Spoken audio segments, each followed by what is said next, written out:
Bonjour à tous, bienvenue dans cette nouvelle review Lego Star Wars. C'est la première de la chaîne, j'espère que ce format va vous plaire.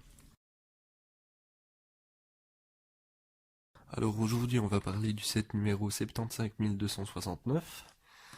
C'est un set Lego Star Wars qui s'appelle le Duel sur Mustafar, ça vient de Star Wars épisode 3. Le set contient 208 pièces, il coûte une vingtaine d'euros et 32 francs 90 en Suisse. On va commencer par la boîte. Alors comme vous pouvez le voir, elle a un design très simple, mais j'aime beaucoup. Franchement, il est assez bien fait. On pouvait pas demander beaucoup plus à Lego pour ça. Il y a les petits détails à l'arrière comme sur chaque boîte avec les possibilités de jeu. Ensuite, on va passer à la notice. Alors ça, c'est une notice aussi assez standard. Elle a juste un format que j'avais encore jamais vu. Mais sinon, le reste des instructions à l'intérieur, c'est la même chose. Et puis à l'arrière, on peut apercevoir les annonces pour le jeu vidéo Skywalker Saga qui va sortir en 2020. Et à gauche, il y a les nouveaux sets qui de la même vague de Lego. Voilà, puis sinon l'application Lego. Ensuite, on va passer aux figurines. Donc il y a deux figurines dans le set, c'est les figurines d'Obi-Wan et Anakin de l'épisode 3.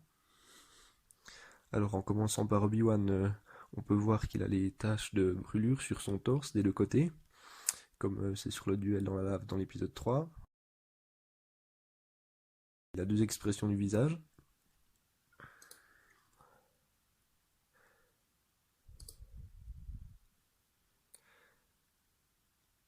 Ensuite, le personnage d'Anakin, c'est pareil, on voit aussi quelques petits détails de brûlure sur sa tunique. Et puis il a un design au niveau du visage que j'aime beaucoup. Puis il a aussi un autre visage avec les yeux jaunes comme les Sith. Avec ses cicatrices des deux côtés, franchement c'est très bien fait.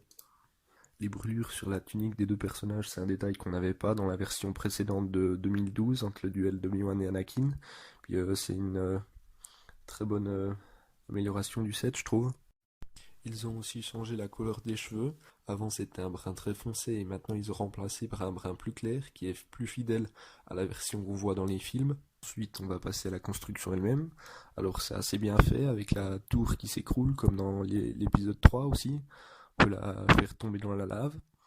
Puis ça devient un pont sur lequel Anakin et Obi-Wan vont s'affronter. On voit aussi les deux véhicules qu'ils vont utiliser.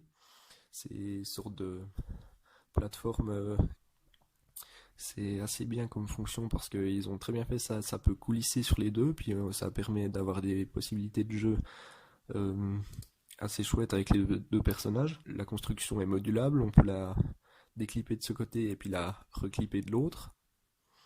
C'est quelque chose d'assez chouette parce que ça offre plusieurs possibilités de jeu et puis de configurations différentes dans le duel de l'épisode 3 qui est quand même assez conséquent.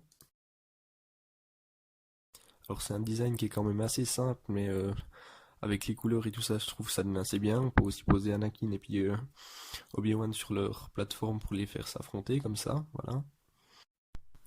Alors en conclusion, je dirais que c'est un set qui est franchement bien fait, avec des figurines qui sont vraiment bien.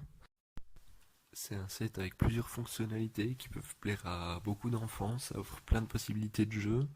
Et puis je pense que même pour un adulte, un collectionneur, ça peut être un set chouette à ajouter à sa collection.